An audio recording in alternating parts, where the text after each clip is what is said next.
Hello friends, welcome to our channel Hello Teacher. Today we learn in this video class 10th का chapter number 3 pair of linear equation in two variable. उसकी exercise number 3.2 आज हम discuss करेंगे और question number 1. तो question number 1 के इसमें total 6 parts हैं, जिसमें से 3 पार्ट्स में इस वीडियो में डिस्कस करूँगी और बाकी के 3 पार्ट्स नेक्स्ट वीडियो में डिस्कस करेंगे. तो 3.2 का क्वेश्चन नंबर 1 के 3 पार्ट्स हम इस वीडियो में डिस्कस करने वाले हैं. तो चलिए स्टार्ट करते हैं हम आज का वीडियो.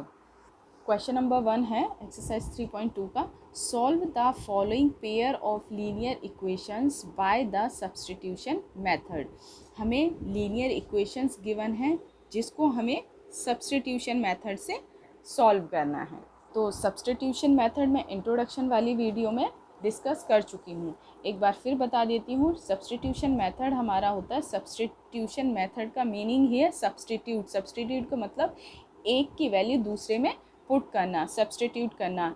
एक वेरिएबल की वैल्यू को फाइंड करके सेकंड वेरिएबल में पुट करना. सब्स्टिट्यूशन मेथड हमारा ये होता है. तो चलिए हम इसको सॉल्व करेंगे क्वेश्चंस को, तो ज़्यादा अच्छे से समझ में आ जाएगा. तो फर्स्ट पार्ट लेते हैं हम इसका.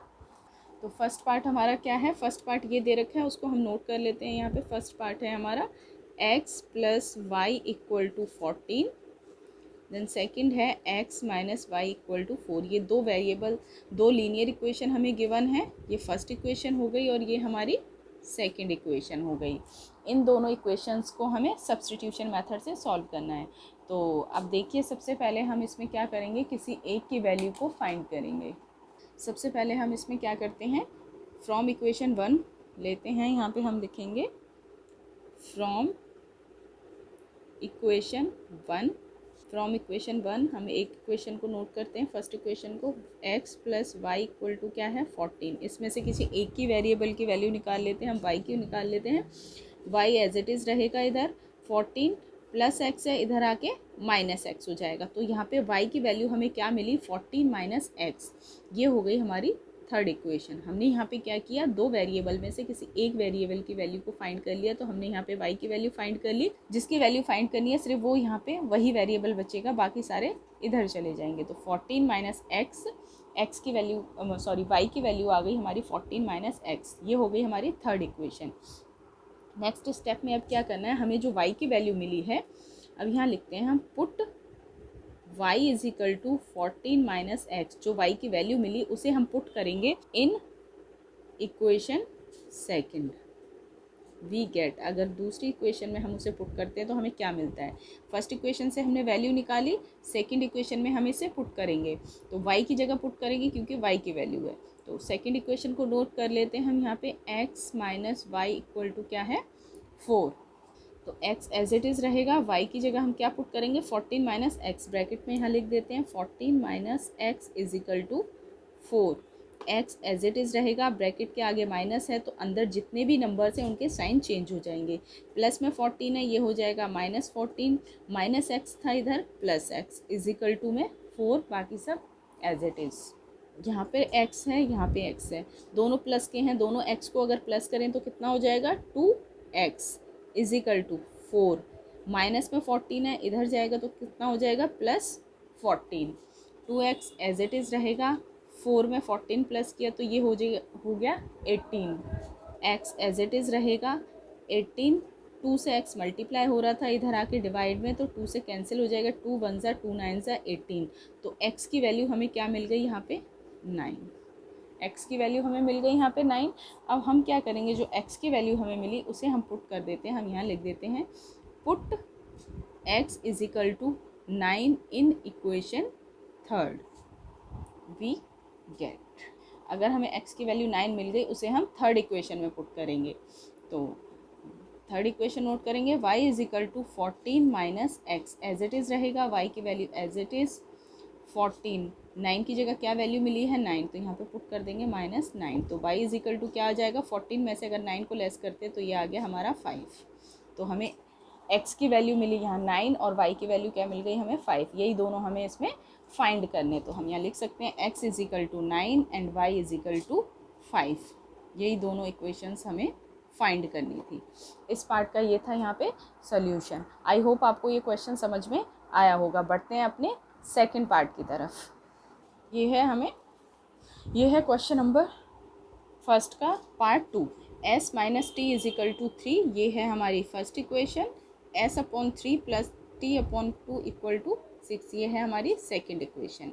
फर्स्ट इक्वेशन हमारी ठीक दे रखी है, लेकिन सेकंड इक्वेशन थोड़ा हमें फ्रैक्शन में गिवन है, तो इसको भी हम जैसे फर्स्ट है उसी तरीके से नॉर्मल फॉर्म में इसको लिख लेते हैं। नॉर्मल फॉर्म में लिखने के लिए सबसे पहले हम क्या करेंगे, सेकंड इक्वेशन में 3 और 2 जो दोनों दे रखे हैं उसकी हम क्या ले लेते हैं, एलसीएम ले लेते हैं। तो सेकंड इक्वेशन को करेक्ट कर लेते हैं हम यहाँ पे। 3 और 2 को एलसीएम लेंगे तो आ जाएगा हमारा 6। इसी तरीके से अब क्रॉस मल्टीप्लाई करेंगे, एस में मल्टीप्लाई करेंगे 2 से तो ये हो जाएगा 2s। 3 को मल्टीप्लाई करेंगे टी से तो ये हो जाएगा 3t equal to 6 as it is. 2s plus 3t is equal to 2s upon में 3t। 6 इनसे क्या हो रहा है, डिवाइड, उधर जाके किससे हो जाएगा, मल्टीप्लाई। इधर आ जाएगा, ये इधर गया तो ये मल्टीप्लाई में हो गया। तो 2s प्लस में 3t is equal to 6 multiply 6 कितना होगा, 36। अब सेकंड इक्वेशन भी हो गई हमारी नॉर्मल फॉर्म में। तो हमारी फर्स्ट इक्वेशन क्या थी, s minus t is equal to 3, first equation. और सेकंड इक्वेशन अभी हमने करेक्ट करके लिखा 2s प्लस में 3t इक्वल टू 36। ये हो गई हमारी फर्स्ट और सेकंड इक्वेशन। अब यहाँ से हम अपने बाकी जो हमने पिछला क्वेश्चन किया था उसी तरीके से उसी मेथड को यूज़ करके हम इसे सॉल्व कर लेते हैं। इसमें हमें s और t की वैल्यू निकालनी है। तो सबसे पहले हम यहाँ पे लिखेंगे फ्रॉम इक्वेशन 1 इक्वेशन से हम किसी एक वेरिएबल की वैल्यू निकालेंगे। s minus t is equal to 3 as it is. इसमें हम s एज इट इज़ लिख देते हैं यहाँ पे। 3 प्लस टी है, सॉरी माइनस टी है, इधर आके प्लस टी हो जाएगा। तो s की वैल्यू क्या आ गई, 3 प्लस टी। ये हो गई हमारी थर्ड इक्वेशन। हमने यहाँ से s की वैल्यू निकाल ली।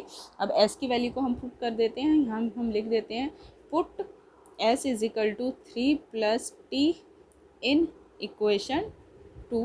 वी गेट, सेकेंड इक्वेशन में s की वैल्यू को पुट कर देते हैं तो वहाँ से हमें t की वैल्यू मिल जाएगी।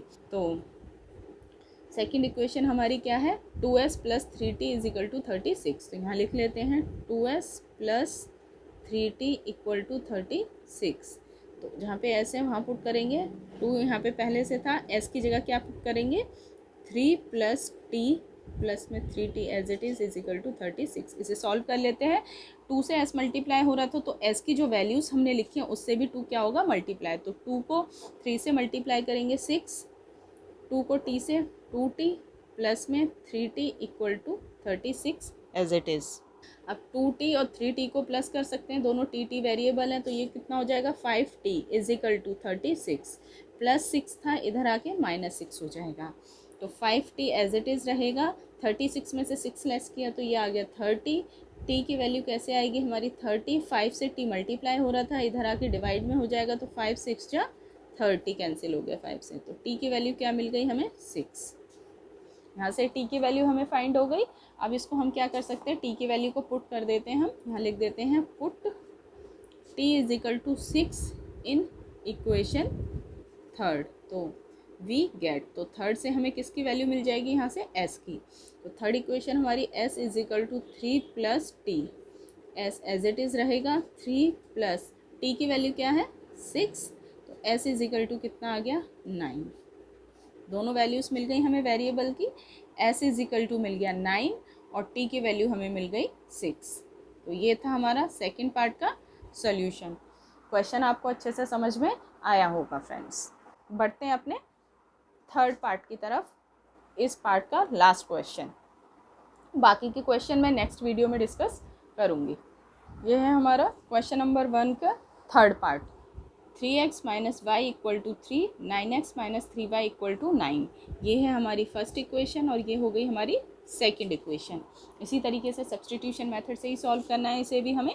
तो सबसे पहले इसमें किसी एक वेरिएबल की वैल्यू निकाल लेते हैं हम। तो लेते हैं इसमें फ्रॉम इक्वेशन 1 से हम किसी की वैल्यू निकाल लेते हैं। यहाँ 3x minus y equal to 3, y की वैल्यू निकाल लेते हैं क्योंकि y सिंगल है। 3 प्लस 3x है, इधर आगे आएगा तो माइनस 3x हो जाएगा। हमें सिर्फ y की चाहिए यहाँ पे, माइनस y की, तो माइनस भी हटाना होगा तो ये माइनस जो है वो इधर लग जाएगा। यहाँ पे ब्रैकेट लगा के माइनस लगा दिया। अगर ब्रैकेट लगा के कोई माइनस है तो अंदर के जो भी साइन है वो चेंज हो जाएंगे। तो हमारी क्या हो जाएगा, +3 था, इधर -3 x था, तो ये +3x। तो ये आ गई हमारी थर्ड इक्वेशन।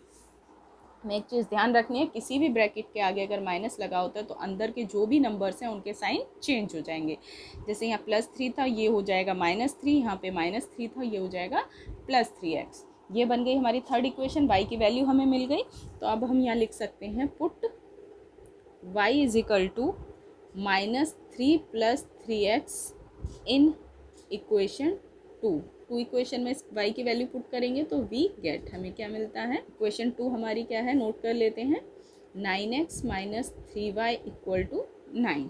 इसमें y की जगह वैल्यू पुट करेंगे 9x as it is, -3 y की वैल्यू पुट करेंगे -3 + 3x = 9। 3 से y यहाँ मल्टीप्लाई हो रहा है। अब 3 से जो भी y की वैल्यू लिखी है हमें उसे मल्टीप्लाई करना है। 9x एज इट इज़ रहेगा, -3 के साथ ही मल्टीप्लाई होगा, माइनस माइनस क्या हो जाएगा, +3 3 जा 9, माइनस प्लस क्या हो जाएगा, -3 3 जा 9x = 9। तो यहाँ पे देखिए हमारा 9x से 9 क्या x क्या हो रहा है, हमारा कैंसिल हो गया है। यहाँ पे हमारे पास क्या बचा, 9 = 9। अब यहाँ पे देखिए हमारा जो वेरिएबल था वो ही हमारा क्या हो गया, कैंसिल हो गया। जब हमारा यहाँ पे वेरिएबल ही नहीं बचा तो वैल्यूज़ हम किसकी निकालेंगे। तो इसका मतलब जो ये दोनों इक्वेशंस थी इनके हमारे क्या होंगे, इनफाइनाइट सोल्यूशन होंगे।